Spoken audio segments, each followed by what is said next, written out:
Coup de projecteur dans ce journal sur la sortie de l'ouvrage Le Maroc africain, trajectoire d'une ambition continentale, un livre publié aux éditions Nirvana. Son auteur, Bakary Samb, est directeur régional du Timbuktu Institute. Il est aussi un fin connaisseur de l'Afrique, mais aussi du royaume du Maroc. Alors, c'est un ouvrage qui met en lumière les racines africaines du royaume, mais aussi et surtout toute la trajectoire de son ambition continentale. Bakary Samb, bonjour.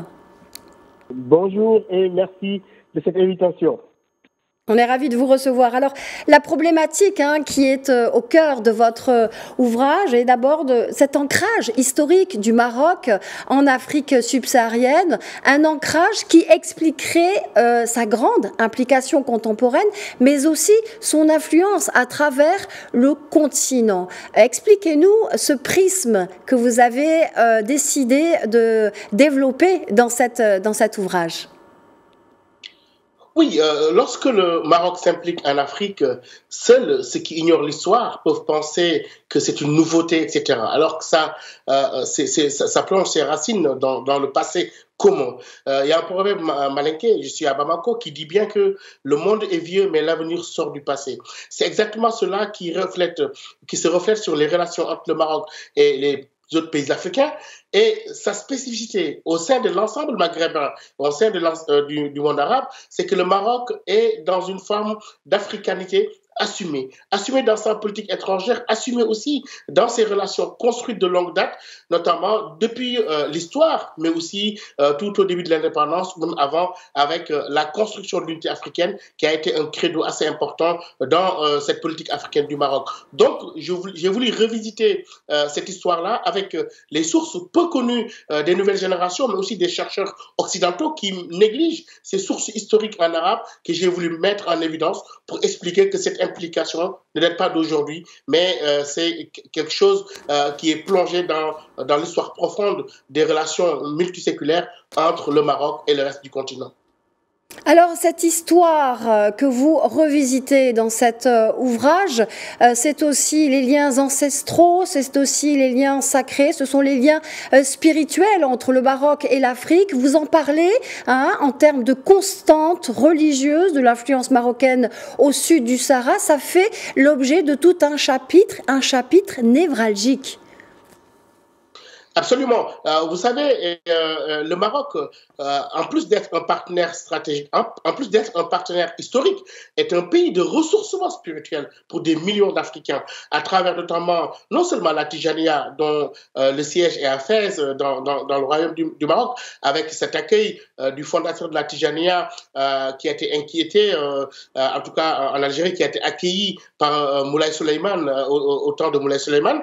En plus de cela, je pense que ce sont des constantes historiques, religieuses qui unissent le Maroc et le reste de l'Afrique subsaharienne, notamment le fiqh malikite, le soufisme sunnite et le dogme acharite, piliers sur lesquels il faudrait rajouter la commanderie des croyants, qui n'est pas seulement une conception marocaine, mais assumée au-delà du Sahara, qu'on le voit dans certains pays comme le Mali, où les chefs religieux considèrent le roi du Maroc comme le commandeur des croyants, mais aussi la ministre sénégalaise des Affaires étrangères qui récemment avait dit que la commanderie des croyants était un principe, pas seulement marocain, mais aussi assumé au sud du Sahara. Donc c'est l'ensemble de ces relations-là, l'ensemble de ces relations bâties dans l'histoire profonde, mais aussi consolidées au fil des ans, qui fait que ce livre devrait être écrit, à mon avis, pour mieux expliquer cela à la jeune génération, aussi bien au sud du Sahara, mais aussi au Maroc.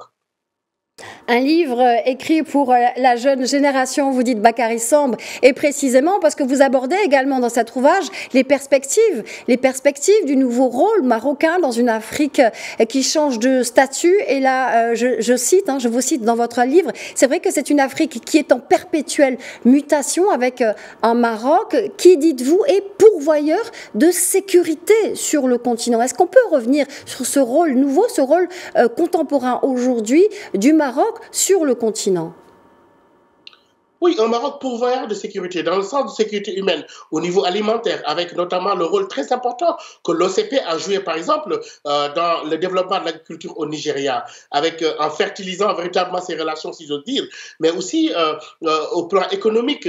Et récemment, la proposition, en tout cas très innovatrice, de Sa Majesté le roi Mohamed VI, en parlant d'une initiative atlantique pour désenclaver les pays du Sahel central et rattacher les pays de la côte dans une nouvelle perspective. Et je crois que l'un des événements les plus importants de ce siècle, en tout cas, c'était le retour du Maroc dans l'enceinte de l'Union africaine. Et le Maroc qui a joué un rôle, je le rappelle, dans la construction africaine, mais ce retour-là, avec ce discours mémorable d'Addis Abeba, où le sultan du Maroc avait dit que c'est un retour à la maison.